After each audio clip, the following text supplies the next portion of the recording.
যারা অনার্স ভর্তি পরীক্ষায় অংশগ্রহণ করতে যাচ্ছ তোমাদের জন্য একটা গুরুত্বপূর্ণ পরামর্শ। তুমি যে কলেজে আবেদন করেছো সেই কলেজকে টার্গেট করে তুমি পড়াশোনা করো না। তোমার টার্গেট অবশ্যই বেস্ট হওয়া দরকার। সেক্ষেত্রে তুমি কী টার্গেট করবা সে বিষয়টা তোমাদেরকে বলছি। তুমি যে কলেজে বর্তমানে আবেদন করেছো সেখানে অথবা তুমি আরও কম নম্বরেও চান্স পেতে পারো, কিন্তু তোমার উচিত হবে একটা ভালো কলেজে চান্স পাওয়ার জন্য যত নম্বর দরকার সেটা অর্জন করা। কোনো কারণে যদি তুমি দেখা যায় যে ওই কলেজে ভর্তি তোমাকে না হতে পারো, সেক্ষেত্রে তোমার সেই নাম্বারটা দিয়ে যেন তুমি আরও ভালো কলেজে ট্রাই করতে পারো। অথবা দেখা যায় এমন একটা নাম্বার তুমি স্কোর অর্জন করেছো যে নাম্বারটা দিয়ে তোমাকে বর্তমান কলেজও নিচ্ছে না এবং ভবিষ্যতে তুমি ভালো কলেজেও যেতে পারছো না। সেক্ষেত্রে তোমাকে দুইটা বিষয় মাথায় রাখতে হবে। এক হচ্ছে যে তুমি আবেদন করছো একটা কলেজে, সেই কলেজ তোমাকে কত নম্বর নিবে এটা তুমি কিন্তু জানো না, কারণ এখানে দুই তিনটা বিষয়ের উপর নির্ভর করে। এক হচ্ছে সেই কলেজে ওই সাবজেক্টগুলো, যে সাবজেক্টগুলোতে তুমি অ্যাপ্লাই করেছো সেখানে কতগুলো অ্যাপ্লিকেশন পড়েছে এইটা, কারণ এখানে তো তুমি একা অ্যাপ্লাই করছো না, আরও কয়েকশো শিক্ষার্থী, কয়েক হাজার শিক্ষার্থী সেখানে আবেদন করতে পারে। ভালো ভালো কলেজগুলোর বেলায় তো আবেদনের সংখ্যাটা অনেক বেশি হয়, সেখানে প্রতিযোগিতার সম্মুখীন হতে হয় তোমাকে। তো সেই জায়গায় অবশ্যই তোমাকে এই বিষয়টা মাথায় রাখতে হবে। দুই, শিক্ষকের মন মাইন্ড কী বলছে বা কলেজ অথরিটি কী চিন্তা ভাবনা করছে।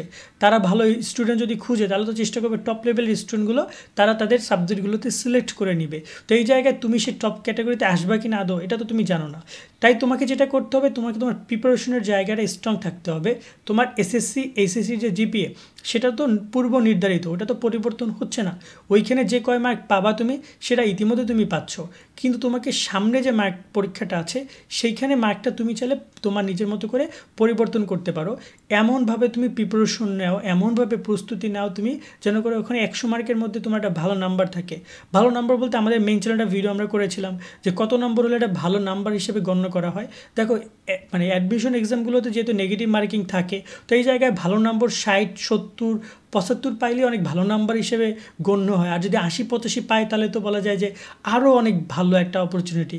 কিন্তু যেহেতু জাতীয় বিশ্ববিদ্যালয়ে এরকম কোনো সুযোগ নেই যে নেগেটিভ মার্কিং ভুল হলে নাম্বার কাটা যাচ্ছে না, সেই জায়গায় বলা যায় যে তুমি যদি 70 থেকে 75, 80, 85 এই নাম্বারগুলোই ভালো নাম্বার হিসেবে গণ্য হবে। টপ লেভেল যারা স্টুডেন্ট তারা দেখা যায় যে 85 ওভারও করে ফেলতে পারে, বাট নর্মালি 70 থেকে 85 পর্যন্ত এই নাম্বারটা তোমাকে অ্যাচিভ করতে হবে, তবে দেখা যায় এটা ভালো নাম্বার তুমি পাচ্ছ। এবং এইরকম একটা নাম্বার তুমি যে কলেজে ভর্তি হও না কেন, ওই কলেজ তোমাকে হয়তো বা দেখা যায় 60 পাইলেও নিত বা 50 পাইলেও সে তোমাকে নিবে। তারপর আমার মনে হয় তুমি পড়াশোনা করো, পড়াশোনা করে তুমি একটা ভালো নাম্বার অর্জন করো। অনেকেই আমি দেখতে পাচ্ছি যে ভাই আমি আমাদের কলেজে ভর্তি হচ্ছি, ওখানে ভর্তি সুযোগ পাইলে নিয়ে নিবে। দেখো তুমি তো বলতেছো এটা তোমার কাছে মনে হয়, বাট বাই চান্স যদি না নিতে পারে, বাই চান্স যদি সেখানে আবেদন তোমার মতো এরকম যদি সবাই চিন্তা ভাবনা করে আবেদন করে, তারপর যদি ভালো ভালো স্টুডেন্ট তারা নিয়ে নেয়, তখন তুমি কী করবা? যেহেতু এবার রিলিজ স্লিপ রয়েছে, মেধাক্রম রয়েছে, অনেক কাহিনী আছে ভর্তির ক্ষেত্রে। তাই এই পরামর্শটা থাকবে, তোমরা ভর্তি ব্যাপারে একটু সিরিয়াস হও। কোনোভাবে এমন কোনো চিন্তা ভাবনা করো না যে আমি অল্পতেই চান্স পেয়ে যাব। পড়াশোনা যেহেতু পরীক্ষা, তারা সবাই চিন্তা করবে তাদের কলেজগুলোতে মেধাবী স্টুডেন্ট নিয়ে নেওয়ার জন্য। তারা কোনো প্রকার দেখা যায় যে, কারণ যদি দেখা যায় একটা ছেলে তুমি পাইছো টোটাল 200 নম্বরের পরীক্ষায় তুমি পাইছো 130, অন্যদিকে একজন পাইছে 150 বা 160 পাইছে। এখন তোমার হয়তো বা পূর্ব পরিচিত বা তোমাকে কলেজের অথরিটি কোনোভাবে অঙ্গীকার করেছে তোমাকে নিবে, সে যদি তোমাকে একজন 60 পাওয়া শিক্ষার্থীকে ফালাইয়া তোমাকে যদি নিতে যায়, পরবর্তীতে কিন্তু তাকে জবাবদিহিতার সম্মুখীনও হতে পারে। সেই জায়গায় ওই রকমের ভরসা অনেকে আছো আমি দেখতে পাচ্ছি, ওই ভরসাগুলো বন্ধ করে নিজেদের মতো করে পড়াশোনায় মনোযোগী হও। আজকের মতো আমরা এখানেই বিদায় নিচ্ছি। সকালে অনেক ভালো থাকবে। আল্লাহ হাফেজ।